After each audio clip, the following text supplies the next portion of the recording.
जब सोच ईमानदार होती है तो काम दमदार होता है। यही है दमदार कार्य। एक तरफ विकास के कार्य मजबूती के साथ जनता जनार्दन को उपलब्ध होते हैं। अच्छी सड़क, बिजली, पानी की सुविधा, किसी को मकान, किसी को शौचालय, किसी को बिजली का कनेक्शन, किसी को आयुष्मान भारत का कार्ड, किसी को अन्य सुविधा का लाभ प्राप्त होता ही है। दूसरी तरफ अगर कोई पेशेवर माफिया किसी गरीब की संपत्ति को कब्जा करता है तो वहां पर सरकार का बुलडोजर भी तैयार रहता है। सरकार ने जो कार्य किया है उन कार्यों के लिए आपका आशीर्वाद प्राप्त करने के लिए जनविश्वास यात्रा आई है। आपने जिस जोरदार तरीके से इस यात्रा का स्वागत किया है, इसके लिए मैं आप सबका हृदय से अभिनंदन करता हूं, स्वागत करता हूं। भाइयों बहनों, अभी कुछ देर पहले मैं अयोध्या में था। अयोध्या में भारत सरकार के आयुष मंत्री वहां पर आए थे।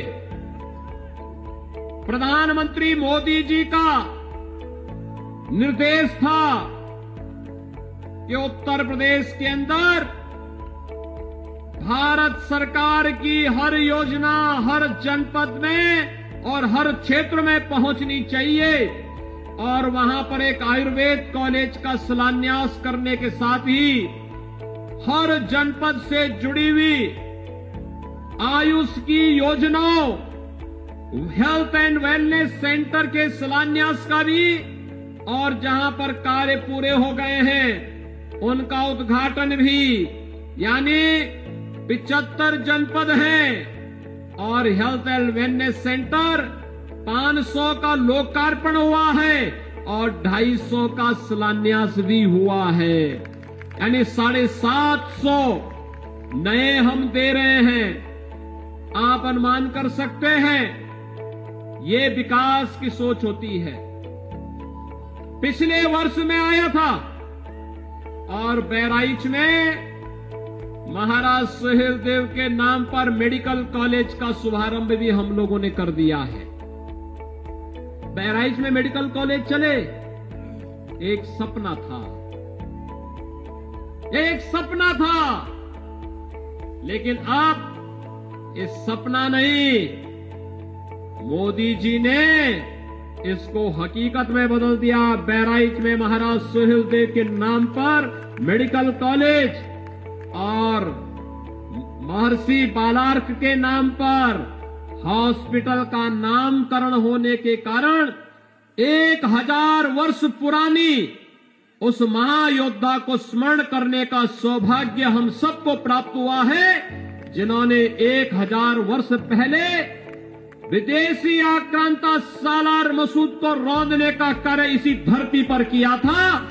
उस महाराज सुहेलदेव को सम्मान देने का कार्य अगर किसी ने किया है तो भारतीय जनता पार्टी नेतृत्व की सरकार ने किया है। भाइयों बहनों, मैं पूछना चाहता हूं आपसे, महाराज सुहेलदेव को सम्मान क्या समाजवादी पार्टी ने दिया क्या? अपना इशारा करके जोर से बताते जाइए जो मैं बोल रहा हूं। क्या समाजवादी पार्टी ने महाराज सुहेलदेव को सम्मान दिया? क्या कांग्रेस ने सम्मान दिया? क्या बहुजन समाजवादी पार्टी ने सम्मान दिया? इस सम्मान किसने दिया? भारतीय जनता पार्टी की केंद्र और प्रदेश सरकार ने। तो फिर क्या महाराज सुहेलदेव के अनुयायी सालार मसूद के अनुयायियों से हाथ मिलाएंगे क्या मिला सकते हैं? कोई सच्चा राष्ट्रभक्त आक्रांताओं के सामने कभी सिर नहीं झुका सकता, न अपने पद से हटेगा, न डिगेगा और न ही झुकेगा। और ये मैं विश्वास के साथ कह सकता हूं। महाराज सुहेलदेव के नाम पर भव्य स्मारक बनाने का काम भी हम लोग बहराइच में कर रहे हैं। भव्य स्मारक, जिस महापुरुष ने 1000 वर्ष पहले विदेशी आक्रांताओं को नाके चने चबाने के लिए मजबूर कर दिया था, उस महापुरुष को सम्मान नहीं दिया पिछली सरकारों ने। अगर ये सम्मान दिया, हमारी सरकार ने दिया, भारतीय जनता पार्टी की सरकार ने दिया, मोदी जी के नेतृत्व की सरकार ने दिया। और भाइयों बहनों, इसलिए भव्य स्मारक भी बनाया जा रहा है उन महापुरुषों का। यही नहीं, मैं पूछना चाहता हूं, इस देश को, आजाद भारत को एकता और अखंडता के सूत्र में बांधने वाला महापुरुष कौन था? सरदार वल्लभ भाई पटेल। कौन थे? सरदार वल्लभ भाई पटेल। सरदार वल्लभ भाई पटेल जी के नाम पर भारत की सरकार ने उनकी जन्मभूमि पर दुनिया की सबसे बड़ी मूर्ति वहां पर स्थापित की है। आपको मालूम है ना, सबसे बड़ी मूर्ति उनकी वहां पर स्थापित की है। लेकिन उनकी मूर्ति स्थापित करने वाली भारतीय जनता पार्टी एक और इन महापुरुषों को सम्मान देने का कार्य करती है। वहीं आपने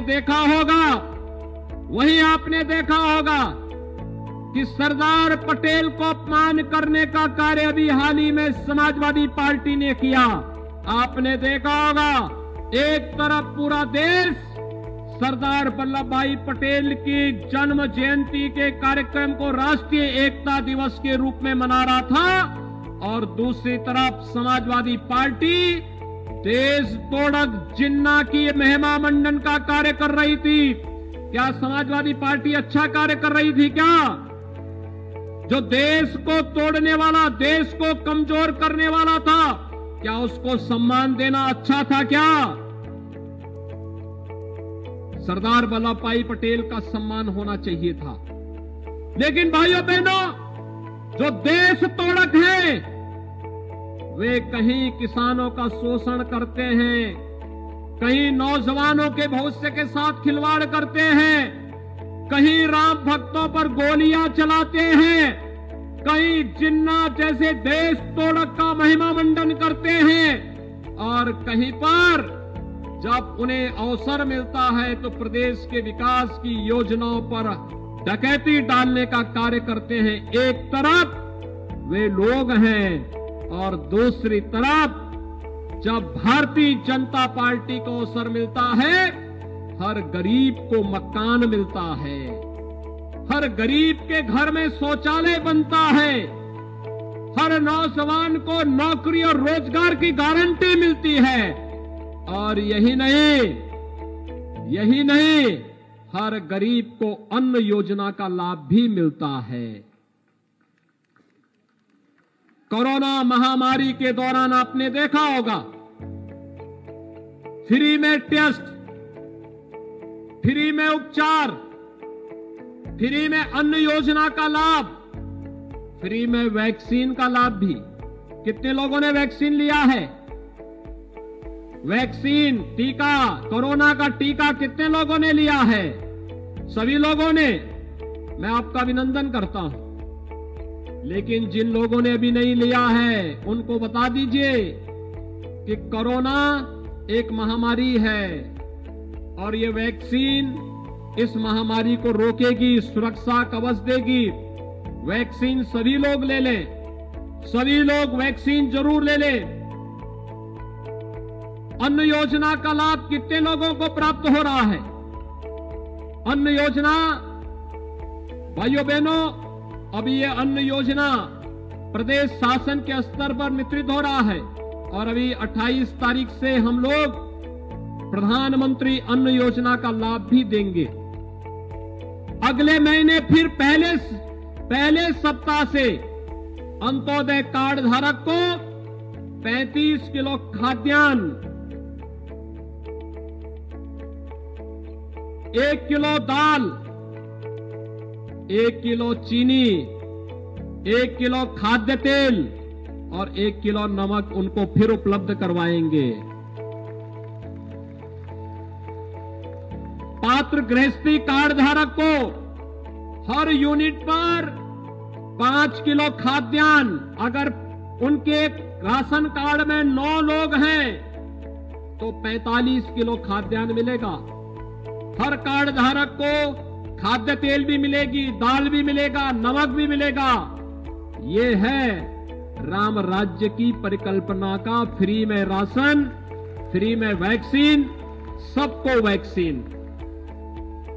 अगर पिछली सरकारें होती हैं, कोरोना आता, लोग तड़प तड़प करके मर रहे होते।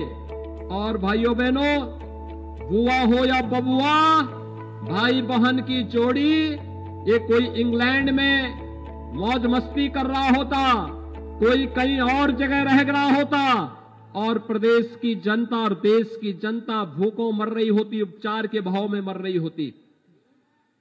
भारतीय जनता पार्टी की केंद्र और प्रदेश सरकार ने संकट के समय छोड़ा नहीं और बार बार आकर के सबका ध्यान रखा। भारतीय जनता पार्टी ने उस समय एक नारा दिया था, सेवा ही संगठन है। एक एक विधायक, सांसद, कार्यकर्ता जनता की सेवा के लिए उमड़ा था और जनता की सेवा के लिए उमड़ा हुआ उस समय भारतीय जनता पार्टी का एक एक कार्यकर्ता आज इसीलिए जन विश्वास यात्रा के साथ जनता जनार्दन की सेवा में आया है। भाइयों बहनों, जन विश्वास यात्रा में मंच पर आने के पहले मुझे बहुत सारी योजनाओं का शिलान्यास और उद्घाटन करने का भी अवसर प्राप्त हुआ।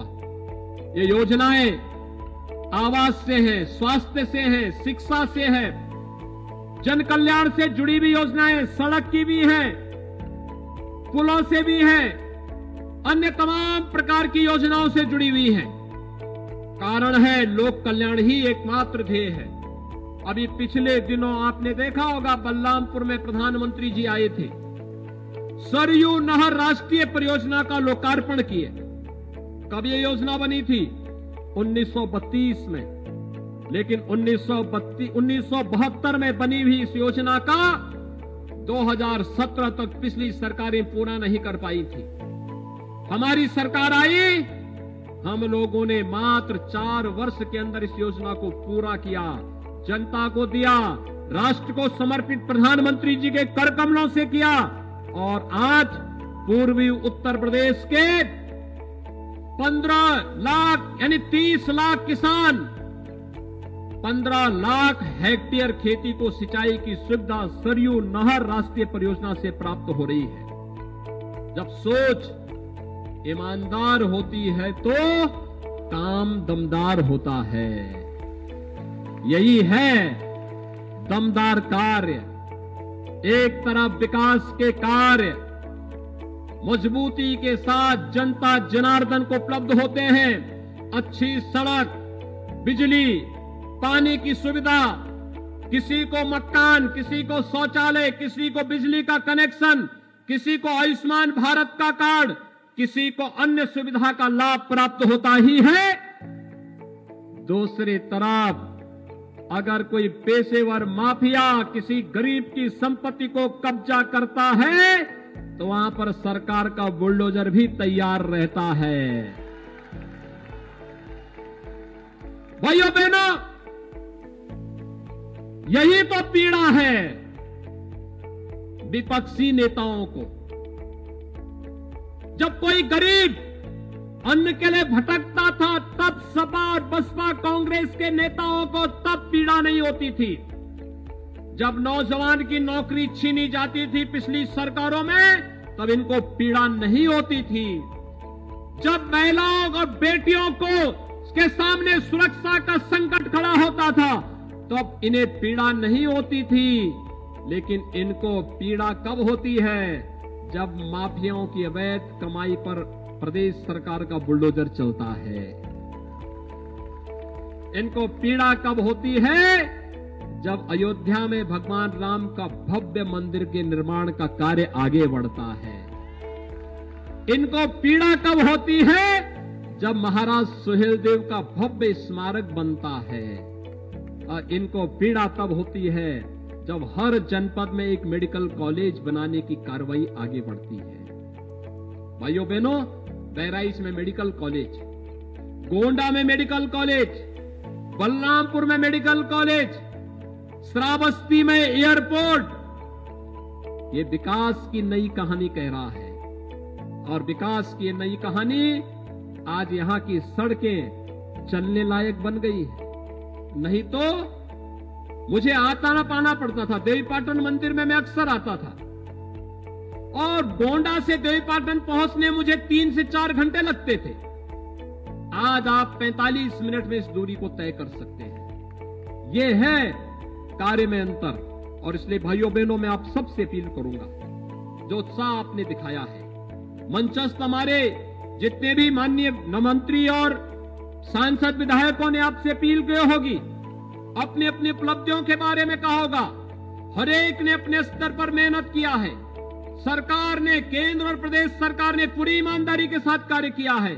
आज आतंकवादी घुसपैठ करके आस्था के साथ खिलवाड़ नहीं कर सकते। आज आकर के सुरक्षा में सेंध नहीं लगा सकते, क्योंकि उन्हें मालूम है इसका दुस्साहस का अर्थ क्या होगा। और इसलिए भाइयों बहनों, जब सुरक्षा का एक बेहतर वातावरण बना है, विकास नई ऊंचाइयों को छू रहा है, उत्तर प्रदेश देश के अंदर नंबर 1 राज्य बनने की ओर अग्रसर है, तब भारतीय जनता पार्टी की सरकार फिर से आए, आज की सबसे बड़ी आवश्यकता है। क्या भारतीय जनता पार्टी के समर्थन में सभी लोग वोट देंगे? पीछे भी है, सड़क पर बहुत बड़ी संख्या खड़ी है। सभी लोग हाथ उठा करके मुझे बताइए एक बार। पीछे हाईवे पर भी, मैं वहां भी देख रहा हूं, हाईवे पर भी भारी